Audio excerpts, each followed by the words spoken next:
ஓம் நம சிவாய. சண்முகா சரணம் சரணம். அனைவருக்கும் வணக்கம். குரு வாழ்க, குருவே துணை. ஒருவருக்கு திருமணம் எப்போது நடக்கும், எந்த தசா புத்திகளில் நடக்கும் அப்படின்றத பார்ப்போம்.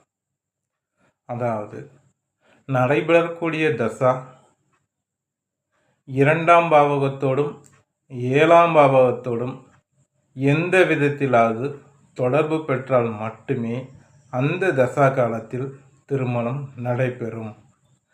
இதுவே புத்திநாதன் தான் இருக்கக்கூடிய அந்த பாவகத்திற்கு 12ஆம் பாவகத்தின் தொடர்பு பெற்றால் மட்டும்தான் திருமணம் நடக்கும்.